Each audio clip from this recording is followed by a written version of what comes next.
first banner for 2022 is indeed going to be for Sacred Stones. I was literally talking about the possibility of one coming soon, but I didn't think it would actually happen that fast. Well, there's also a surprise with this banner because it's called New Heroes and Ascended Joshua. New characters joining Fae will be Colm, Neimi, Rennec, and as the title states, Ascended Joshua. It would appear that the new Ascended Heroes moniker ain't just for Fae original characters, nor will it just be for Fire Emblem main protagonists. Joshua is a sort of important figure in the Sacred Stones world, but he certainly isn't front and center like Erica and Ephraim. He is quite popular though, and like Ascended Fjorm and Leguern, he's going to be treated as a new hero added to the permanent pool. I want to talk about what this means for the future Ascended Hero picks. Ascended Fjorm and Leguern being added was fair to actually having plot in the Fae world, but Ascended Joshua has nothing to do with anything from his original game. It's a badass outfit, but completely new as far as I know. New non-seasonal alts have been a thing in Fae before. Back in 2018, in fact almost exactly 4 years ago, we got many alts for characters already in the game. This trend was met with mixed reviews because not even a year into the game's lifespan, we were already repeating characters instead of adding actual new characters not in Fae already. They pretty much stopped doing this outside of a few weird cases like the Shadows of Valentia, Paula, and Katria, but those ones are at least in multiple games. It seems like Ascended Heroes is going to be a reimagining of this trend, except they also give you the Ascended Florets and you get to pick that extra boon for free. You'll notice that the characters picked 4 years ago are either lords or extremely popular. Reinhardt and Nino, for example, became huge community figureheads due to memes. You then got Zelgius in his Black Knight armor because when everyone talks about that character, they talk about the Black Knight.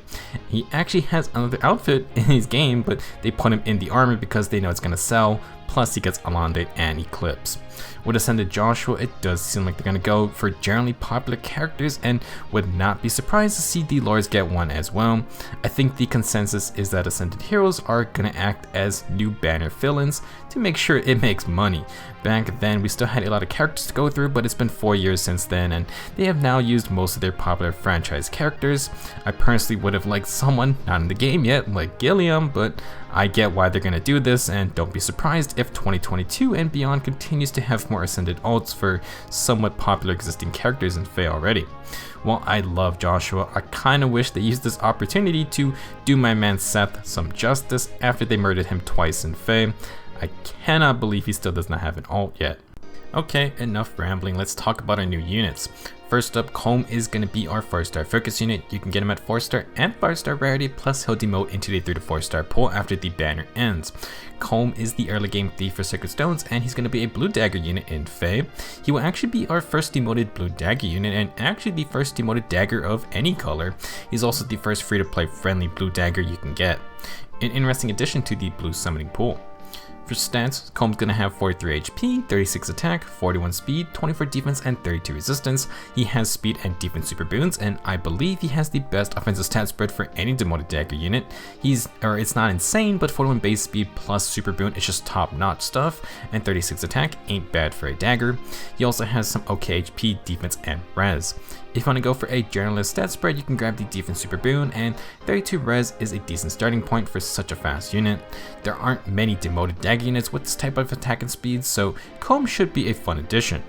Unfortunately, Colm's ult skills aren't exactly great. He has pivot to proc attack and res link, but that buff is available on Orochi or Valentine's Titania. Mumbo is fine, but then they had to do Colm dirty by giving him attack and speed 2. Gonna be honest, kinda sad that this is the first summonable 3 to 4-star unit with that skill. And then we now got 2 inheritable daggers on this banner, and neither of them are new. For Colm, they gave him the Quick Dagger Plus. This is a 12 might dagger that grants -2 cooldown on turn 1. That's it. Quick Dagger is the exact same weapon as Hot Spring Camilla's Ouch Pouch Plus. She is a heroic Grail unit, so you could have gotten this weapon without summoning, but Colm opens up another option if, say, you wanted a whole army of dagger units with this weapon and you don't want to spend your Grails. For the most part, Quick Dagger is a very simple quick and pulse type weapon, and you can either pre-charge a special or you can get to it faster immediately. You can pair it with Time's Pulse or the Quick and Pulse Sacred Seal, or both. There's also Infantry Pulse from teammates and Hector's Osteus Pulse as well. We recently got the 4 cooldown dagger only lethality special, so if you really want to have it ready, Quick Dagger can give you 2 quick charges. For 2 cooldown specials, you can also use Special Sparrow to just continuously have it up every single fight. In terms of playstyles, Colm is a great choice for offensive builds. He's got nice attack and speed, so you can go with very simple player phase sets like Swift Sparrow, Desperation, or Flashing Blade. His Link buff plus Pivot are totally replaceable if you want, but it's not bad if you got nothing else. Maybe change Pivot to Swap or Reposition. With Quick Dagger, Colm instantly charges Moonbow, and you can use Special Sparrow to recharge it again. Same for Glimmer or Ruptured Sky. If you want to upgrade to 3 cooldown specials, you can use Times Pulse. That way Colm can instantly charge Iceberg, and you can stack it for more attack and res, or you can run low speed and defense for maximum one-shot potential. The obvious issue is that this will only work once. Glacies is also available if you want to do this, but you're going to have to bring more cooldown reduction. As we mentioned, lethality is fair game as well. For complete budget sets, you can run with Fury, Desperation, and Flashing Blade or Brazen Skill. Colm actually has free-to-play access to a couple interesting daggers. You could run Barb Shuriken plus Times Pulse to basically simulate the Quick Dagger, but you can continuously have it working for later fights. Rennec on this banner has the Vicious Dagger Plus, but that is actually just the Courtly Fan, which can be gotten from Dancer Athlon in the Divine Code shop. That is an extremely strong offensive dagger Colm can run, but I'll elaborate more later on. Also in the Divine Code shop is the Pegasus Carrot for armor effectiveness, the Dusk Uchiwa for cavalry effectiveness, and the Cloud Myogi for dragon effectiveness. We also have 2 Winter Daggers from some Tempest units. In general, Colm can be a fun, high-speed dagger to build up if you got more copies of him. Slightly unique as a colored dagger demote, and you could bump up his defense and res to be more well-rounded as well. Next up we have Neimi. If you have Colm, you gotta bring Neimi along too. She's the early game archer until you meet Mr. Innes, and in Fae, Neimi is gonna be a red infantry archer. For stats, she has 39 HP, 39 attack, 42 speed, 21 defense, and 35 res. To no surprise, Neimi's gonna have those attacks and speed super boons. She would have had the highest attack and speed stats for any archer, but Ninja Shinon beats her by 1 in both stats. Don't think Neimi's gonna mind though, because she does get her own unique weapon, which we'll discuss shortly. As for defensive stats, Neimi does focus on resistance, so be aware of physical damage threats. For old skills, Neimi brings Moonbow and Joint Drive Res, not bad, just okay. For her weapon, Neimi's gonna bring the Rapid Crier Bow, which is an absolutely amazing name. This is a 4-2 bow that grants +3 speed, so Neimi's gonna top out at 45 speed total. This weapon then has 2 effects. First, at the start of the turn, grant +6 attack and speed to the ally with the highest attack plus speed total for 1 turn. This cannot be Neimi herself. This is effectively attack and speed gap, and Colm happens to have pretty good attack and speed to receive these buffs. For Neimi's own combat, if she's within 3 spaces of an ally, she gets +5 to all stats, and then she gets extra attack equal to the total attack plus speed bonuses on an ally with the highest value within 3 spaces. If you know how Ashura's weapon works, Neimi's Rapid Crier Bow works in the same way. This is like a Blade Tome, but instead of using buffs on Neimi herself, it uses the buffs on an ally. Now, it only takes attack plus speed totals, but Neimi is always buffing one ally with +6 attack and speed. This means if she's within 3 spaces of them, she's going to get +12 extra attack during combat. The advantage of this mechanic is that lulls or buff neutralization will not affect it, since Neimi isn't the one with the buffs, it's her allies. The only thing that will mess it up is panic on that ally, hence why Ashura also gives her team no panic. Neimi's not going to be getting as much damage as Ashura can, but her weapon at least already applies the buffs for her. Regardless, it's still a good chunk of attack, and Neimi isn't exactly slacking to start with. For inheritable skill, Neimi's going to have speed and res bond 4 if unit is adjacent to an ally, grant +7 speed and resistance, and neutralize units speed and res debuffs. Another tier 4 bond skill, this one for speed and res. Bond 4s can be clutch if you face debuffing teams, but you must be right next to a teammate. Neimi does need to be near an ally anyway, but she has 3 spaces to work with. The bond requirement may limit her ability to make attacks, since she does have that good attack and speed stats to initiate. It's not a bad skill, just depends how you want to play it. While Neimi is a bit of a crybaby, she is no pushover in Fae. She uses those tiers to amass a ton of stats, and her base kit can get her +16 res if she's right next to an ally. She then gets +5 speed and defense from her bow, and you can get up to +17 attack in total by borrowing the buffs on her ally.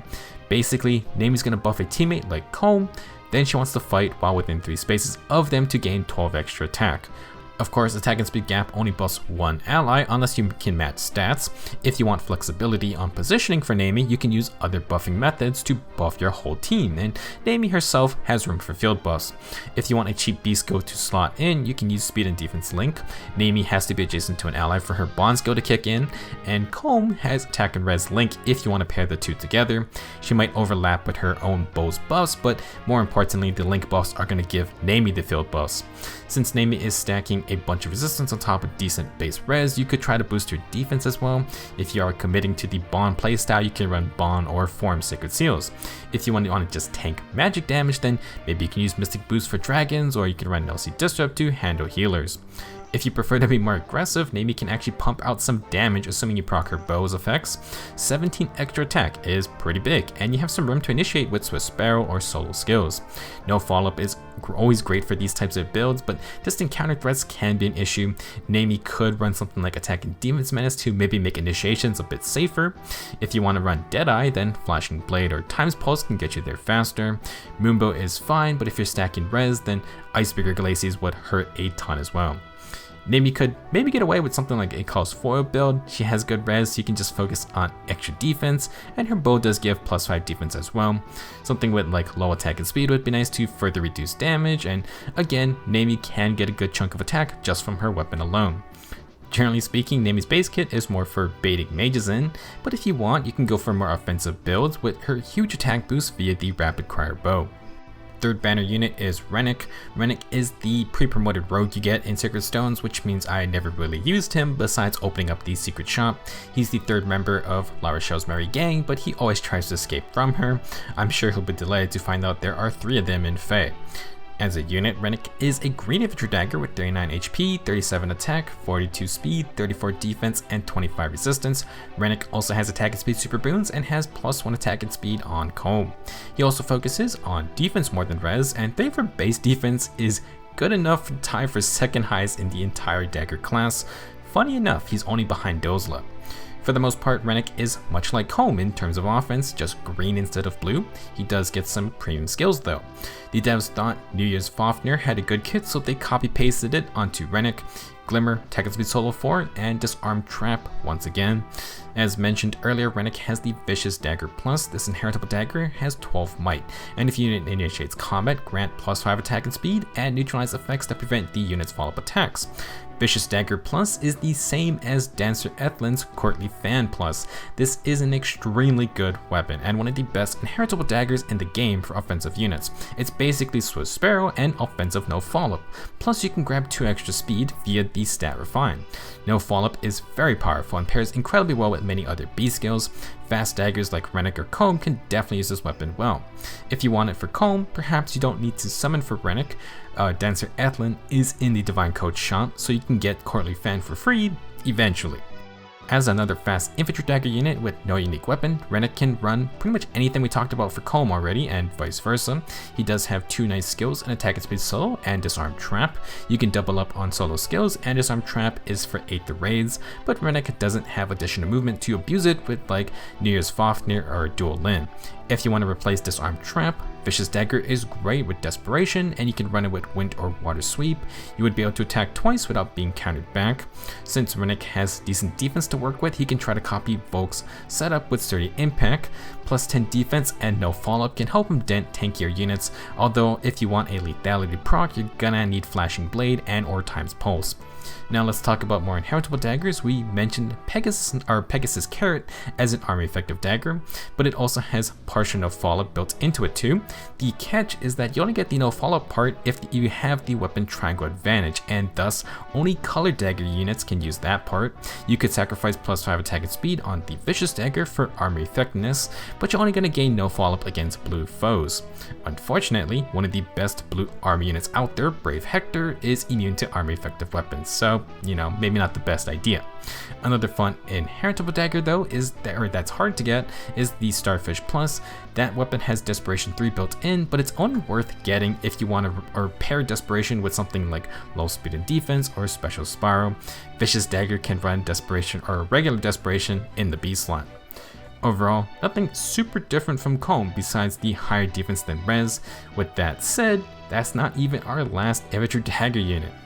Rounding out the banner is Ascended Joshua. This very cool outfit is completely new for Joshua, but it seems to take inspiration from the Assassin class outfit from the GBA games. That outfit is basically Jafar's normal getup with the exposed midriff, the head covering, and the cape. Joshua can promote into an assassin, but he's generally associated as a swordmaster. Sacred Stones doesn't really have a set assassin like Jafar or Vogue. As our 3rd infantry dagger unit, Ascended Joshua is a colorless dagger with 41 HP, 39 attack, 43 speed, 29 defense, and 25 res. He has attack and res super boons, and you could get both with his free Ascended asset. Joshua is another high attack and speed dagger unit, even better than Rennec. His defense and res aren't as high as our other 2 knife wielders, but Joshua has a way to get around that. For old skills, Joshua has Glimmer, Life and Death 4, and No Follow-Up 3. More good skills, but he's going to drop his defense and res for those offensive stats. Sadly, no lethality. Seems like with Deadeye, they're going to keep that exclusive to Volk for a good while. Joshua does have a unique dagger though, called the Blade of Johanna. It's a 14-weight weapon that accelerates specials, and at the start of combat, if Joshua has 125% HP, he inflicts -6 speed and defense on the foe, he neutralizes their speed and defense field buffs, and then if he fights someone in a cardinal direction, he prevents their counterattack. If Joshua fights someone diagonally, he instead deals extra true damage equal to 50% of the foe's attack stat. You can think of that like a slightly weaker Ruptured Sky effect every single hit. So, Blade of Johanna has an interesting mechanic. Depending on where the foe is standing when Joshua attacks, he can get 2 different effects. If they're in a straight line with him, he gets a fire sweep effect, otherwise he's going to get extra damage. This means Joshua has some options depending on what he wants. However, you're going to have to plan your movement smartly. While I feel like both of these effects are great, obviously if you don't want to get hit, you're going to need fire sweep active, and you may not always be able to line up enemies with Joshua. Just because you have options for attacking doesn't mean you're always going to get to choose. Regardless, Blade of Johanna is quite strong. Faster specials, a better low speed and defense effect, and extra damage or fire sweep. For his inheritable skill, Joshua is going to bring Green Feud 3. We're only missing the blue one now. If you fight a green foe, you disable all other skills from their teammates, and you inflict -4 at all stats. If you fight a red, blue, or colorless foe, you disable all skills of green foes instead. Green Feud is inheritable by everyone except blue units. It can help disable strong support skills like Thor's Worldbreaker, Legendary Mail Violet's No Follow-Up status, and general stat boosters like Duo Peony or Gatekeeper. I'm guessing that Joshua brought Green Feud because he actually has a feud with Kalik, who has an accent Fae. I suppose he really doesn't like that guy. As for actual reasons, they may have given it to him because we got 2 recent far-safe green army units. Feud skills do not stop Savior, but Joshua would at least debuff them, and you stop other team buffs from affecting Ascended Fjorm or Winter Arthur. Unfortunately, Fjorm has no C disrupt as well, so Joshua can't abuse Fire Sweep against her. For the 3rd time, we have another fast infantry dagger unit, so any of the previous skills we talked about can work for Joshua. He does kind of have his own thing going though. With No Follow-Up 3 and Fire Sweep, Joshua can pull off the Wind and Water Sweep combo together. He's just flipping it around. Obviously this is real good, but you're going to have to be in line with an enemy for this. If you aren't, Joshua instead gets extra damage, but he's going to take a counterattack possibly, and he's lowering his defense and res with our life and death. Gotta be a bit careful, or you swap to attack and speed solo or Swift Sparrow. For seals, obviously any attack and speed booster is fine, and while Green Feud can be fun, Joshua may want Time's Pulse to pair with Accelerate Specials, or maybe you could go with Odd or even Tempest. Extra movement might help you get the desired attack position for Blade of Johanna's 2 different effects. You could try stacking on hit effects for Joshua, attack diagonally to get the Ruptured Sky on hit, get +5 damage from Flashing Blade 4, and then maybe get a special with something like Luna or Lethality. One possible reason Joshua came in Life and Death is that he can be a good AoE special spammer. Accelerated Specials means he can run double Life and Death for flat attack, and Special Sparrow is going to recharge the AoE every single fight as long as you don't run into guard. Blazing Wind is fitting for the Tempest King, and I believe Blade of Johanna will add its Ruptured Sky on hit true damage to the AoE damage. You can get 2 procs since Joshua's going to make a basic attack afterwards. If you attack in a line, then Joshua instead will proc the AoE and be protected via Fire Sweep just in case you don't secure a kill. Only issue with this is obviously charging the first Blazing Wind.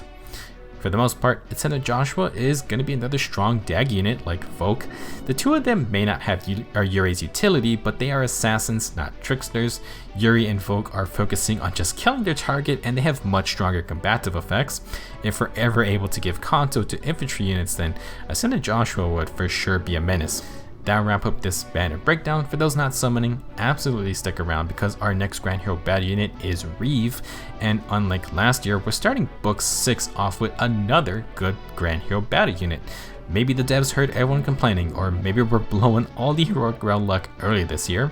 We'll talk more about Reeve next video. Thank you for watching, and I'll see you then.